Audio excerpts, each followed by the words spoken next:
साथियों, आप सभी लोगों को नमस्कार। मेरा नाम है राजेश प्रजापति। मैं जौनपुर जिले का निवासी हूं। मैंने एक राजनीतिक पार्टी बनाई, सर्वश्रेष्ठ दल। 2014 अप्रैल माह में इस पार्टी का रजिस्ट्रेशन हुआ और प्रचार प्रसार करने के लिए मैं इसी जौनपुर से लोकसभा चुनाव लड़ा। अपनी पार्टी का जो मुद्दा रखा वो बहुत पहले से मैं अपने लोगों के बीच में बताता रहा कि रुपयों की आयु निर्धारित होनी चाहिए,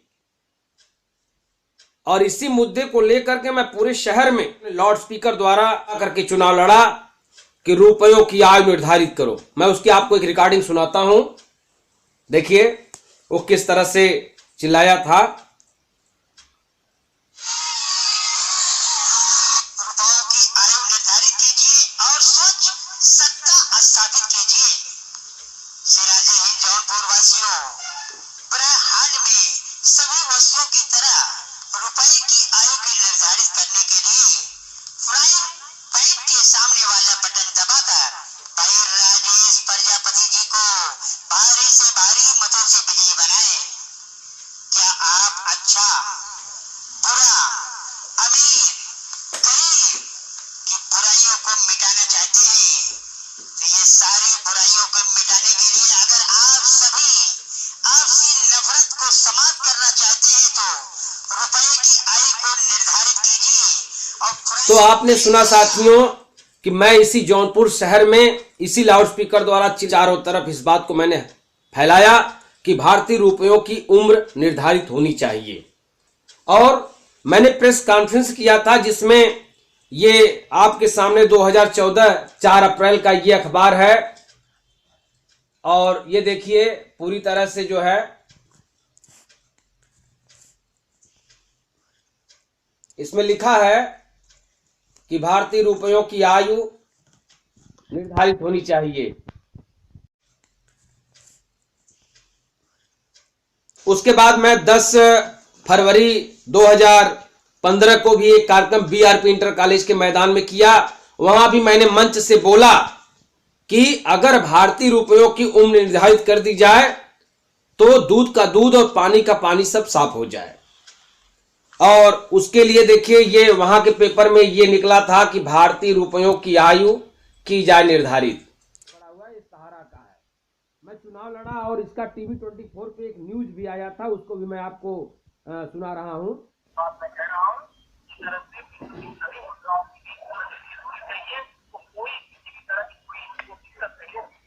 कार्यक्रम के दौरान सर्वश्रेष्ठ पार्टी के अध्यक्ष राजेश ने महान वैज्ञानिक चार्ल्स डार्विन की बात का उदाहरण देते हुए कहा कि दुनिया में सर्वश्रेष्ठ जंगी चयन होगा। और सर्वश्रेष्ठ पार्टी की जनसभा के दौरान पार्टी के कई नेता और कार्यकर्ता भी मौजूद रहे। अभी आपने सुना कि ये समाचार टीवी 24 पे भी 14 फरवरी के आसपास टीवी 24 पे आ चुका था, और जो पत्रकार लोग आए थे सभी लोग इस बात को जानते हैं कि राजेश प्रजापति ने ही इस मुद्दे को छेड़ा था कि भारतीय रुपयों की आयु निर्धारित कर दी जाए। इसकी आयु का अर्थ कुछ लोग समझ नहीं पाए या मैं समझा नहीं पाया, दोनों बातें आती हैं। हर रुपये के पीछे यानी प्रत्येक रुपयों के पीछे आपने देखा होगा एक सन लिखा है, किसी में 2015, किसी में 2014। मैं चाहता था कि सरकार सभी रुपयों को वापस ले करके और जो नई करेंसी निकाले उसके पीछे जो सत्र लिखा रहता उसके आगे एक डैश दे करके लिखे कि कब तक, यानी कि 10 साल बाद 15 साल बाद फिर से सारे रुपए वापस लिए जाएंगे और लेकर के फिर जो है दूसरी नोट आपको दे दी जाएगी। इससे क्या है, कभी कोई व्यक्ति, साथ डॉक्टर भीमराव अंबेडकर जी ने भी कहा था कि अगर देश की समस्याओं में या भ्रष्टाचार से निपटना है तो 10 वर्ष के बीच में सभी करेंसियों को बदल देना चाहिए।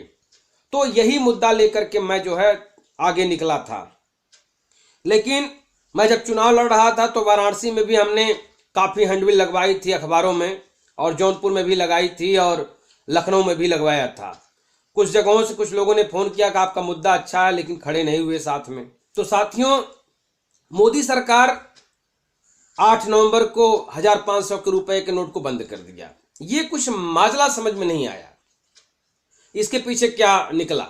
भाई हम भारतीय प्रजा हैं, हमने आपके इस सिस्टम से पैसे करोड़ों रुपए कमाए उसको दबा के रखे, और कुछ लोग जेल में हैं, डकैती किए।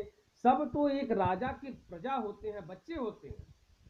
आज आपको सिस्टम अगर बढ़िया बनाना है तो आपको इतना ये सब लोगों पर प्रहार करने की क्या जरूरत है। आप सीधे सीधे रुपयों बंद कर दिया आपने, बात खत्म।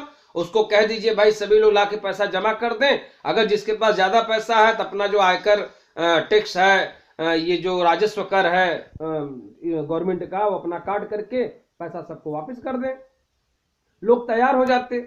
लेकिन सबकी खिल्ली उड़ाना, लोगों की बुराई करना, एक प्रधानमंत्री के पद पर बैठ करके ऐसा करना शोभा नहीं देता। मैं नहीं मानता भाई। हम ही आपके जनता हैं, हम किसी न किसी रूप में इस सिस्टम से पैसा अर्न किए, अरबों करोड़ों रुपए कमाए, लेकिन जो है लोगों की बेइज्जती करने की क्या जरूरत है। आपने किया, अच्छा है, बहुत अच्छा काम है, आप उसको करके दिखाइए, उसको लक्ष्य पहुंचाइए। भारत को अच्छा बनाना चाहते, सभी बनाना चाहते हैं, हम भी बनाना चाहते हैं।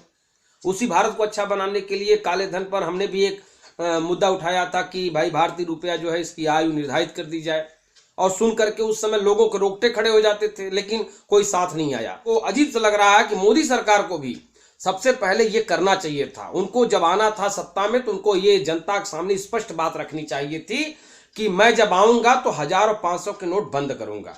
तब आपको चुना जाता कि आप ऐसा करने वाले हैं। जैसे मैं खुल करके अपनी बात रखा, मुझे भी नहीं करना चाहिए था। मुझे पहले अपनी पार्टी का हुजूम बढ़ाते बढ़ाते बढ़ाते बढ़ाते सत्ता पाना चाहिए था। उसके बाद मुझे रातों रात इसको लागू कर देना चाहिए था कि वो बैठे पूरी पावर, जिसे आज घर में एक मालिक को पूरी जिम्मेदारी दे दिया जाए, चाबी दे दिया तो पूरी अलमारी खोल खोल करके सब साफ करना शुरू कर दे, लोगों पर दबाव बनाना शुरू कर दे। ये सब क्या है?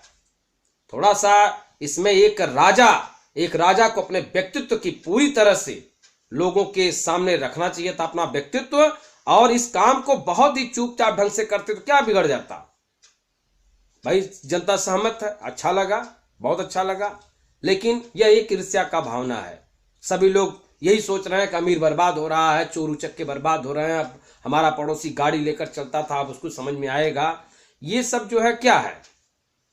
लेकिन सरकार को आराम से इस काम को करना चाहिए था, किसी खिल्ली नहीं उड़ानी चाहिए थी। जाकर के जापान में लोगों को बोलना, मैंने लाइन में लगवा दिया लोगों को।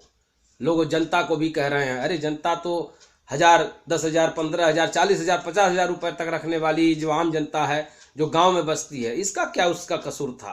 आपने 1500 के नोट बंद किए थे, कर देना चाहिए, लेकिन सबको लाइन में लगवा दिया आपने।